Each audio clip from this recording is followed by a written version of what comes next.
अस्सलाम वालेकुम रहमतुल्लाहि व बरकातुहू।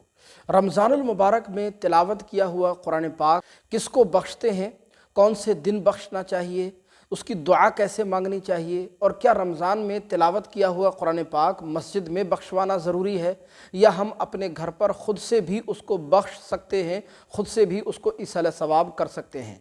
ये वो सवालात हैं जो बहुत से अहबाब की तरफ से इन दिनों में बार बार पूछे जाते हैं। तो आइए आज की इस वीडियो में इन्हीं मसाइल को बहुत आसान अंदाज में समझते हैं। ये वीडियो आप ख़ुद भी ध्यान से देखिएगा, सवाब की नीयत से आगे भी शेयर फरमा दीजिएगा। आइए बिला ताख़ीर वीडियो को शुरू करते हैं। तो देखें, पहली बात तो ये कि क्या रमज़ान में पढ़ा हुआ कुरान पाक मस्जिद में बख्शवाना ज़रूरी है। तो अच्छी तरह याद रखें कि रमज़ानुल मुबारक में अब तक आपने जितना भी कुरान पाक पढ़ा हो, चाहे आधा पढ़ा हो, पौना पढ़ा हो, या पूरा कुरान पाक आप ख़त्म कर चुके हों, या आगे भी आप जितना पढ़ें, कमेंट बॉक्स में आप हमें ये बात ज़रूर बताइएगा कि आपने अब तक कितने कुरान ख़त्म किए हैं या कौन सा पारा आपका चल रहा है। तो जितना भी कुरान पाक आपने अब तक पढ़ा है वो कुरान पाक अगर आप मस्जिद में बख्शवाना चाहें, मस्जिद में आमतौर पर 27वीं शब में या 29वीं शब में इज्तिमाई फ़ातिहा होती है, जहां इमाम साहब, मौलाना साहब दुआ करते हैं, ईसाले सवाब करते हैं, कुरान बख्शे जाते हैं। लिहाजा अगर वहाँ बख्शवाना चाहें तो वहाँ भी बख्शवा सकते हैं, लेकिन ये ज़रूरी नहीं है। ज़रूरी नहीं है कि मस्जिद में ही बख्शवाना होगा वरना आपकी कुरान की तिलावत नहीं मानी जाएगी या कोई गुनाह होगा, ऐसा बिल्कुल भी नहीं है। आप चाहें तो अपने घर पर ख़ुद से भी उसको बख्श सकते हैं, खुद से भी उसको इसाले सवाब कर सकते हैं। खुद से बख्शने का तरीक़ा क्या है वो अभी मैं आपको आगे बताऊंगा, वीडियो को ध्यान से देखिएगा। तो पहली बात तो ये, मस्जिद में बख्शवाना ज़रूरी नहीं है, आपको इख्तियार है, चाहे मस्जिद में बख्शवाएं चाहे अपने घर पर खुद से बख्शें। दूसरी बात यह है कि रमज़ान में पढ़ा हुआ कुरान पाक किसको बख्शना चाहिए। तो देखें, बाज़ लोग ये कहते हैं कि रमज़ान में जो कुरान पाक हमने तिलावत किया है वो सरकार मदीना सल्लल्लाहु अलैहि वसल्लम को या इमाम हुसैन को या सरकार गौस पाक रज़ी अल्लाह तआला अन्हु को इसाले सवाब करना चाहिए।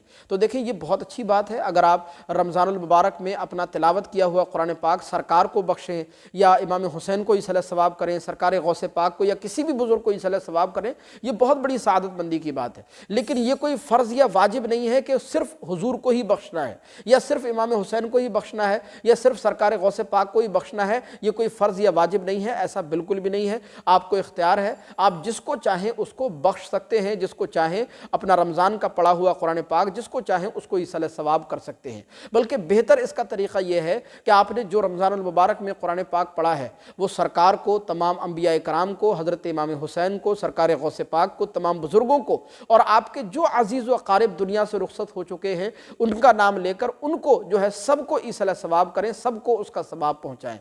उलमा ने लिखा है कि अल्लाह तबारक व तआला की रहमत इतनी बड़ी है कि जब बंदा कोई कुरान पढ़कर चंद लोगों को उसको उसका इसाले सवाब करता है, सवाब पहुंचाता है, तो अल्लाह तबारक व तआला हर एक को एक एक कुरान पाक की तिलावत का सवाब अता फरमाता है। तो ये कोई ज़रूरी नहीं है कि किसी मखसूस शख्सियत को ही बख्शा जाए, बल्कि तमाम जो है लोगों को, तमाम बुज़ुर्गों को, तमाम अंबिया कराम को, सबको शामिल करना चाहिए और सबको बख्शना चाहिए।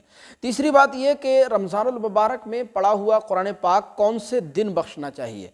तो देखें, बाज़ लोग 27वीं शब में इसाले सवाब करवाते हैं, बाज़ लोग 29वीं शब में जो है उसको बख्शते हैं, 29वीं शब में इसाले सवाब करते हैं, जो कि एक बहुत अच्छी बात है। 27वीं शब में बाज़ लोग इसलिए करते हैं क्योंकि आम तौर पर लोग 27वीं शब को शब क़द्र के तौर पर मनाते हैं। शब क़द्र में अगर वाकई कुरान पाक इसाले सवाब किया जाए तो ये बहुत बड़ी सआदत बंदी की बात है, क्योंकि शब क़द्र में एक नेकी करने का सवाब, नेक अमाल करने का सवाब, कुरान पाक पढ़ने का सवाब या बख्शने का सवाब अल्लाह तबारक व तआला दूसरे दिनों के मुकाबले बहुत ज़्यादा अता फरमाता है। अगर वाकई शब क़द्र नसीब हो जाए और शब क़द्र में इसाले सवाब किया जाए तो बहुत अच्छी बात है, वरना यह कोई ज़रूरी नहीं है। आप जिस दिन चाहें, जिस वक्त चाहें इसाले सवाब कर सकते हैं, अपना पढ़ा हुआ कुरान पाक बख्श सकते हैं। उसका कोई ख़ास वक्त, ख़ास टाइम, ख़ास दिन मुतय्यन और मुकर्रर नहीं होता है। हमें उम्मीद है कि ये वीडियो आपको ज़रूर पसंद आई होगी। मज़ीद कोई मसला आपको पूछना है तो कमेंट बॉक्स में हमें ज़रूर बताइएगा। अस्सलामु अलैकुम व रहमतुल्लाह।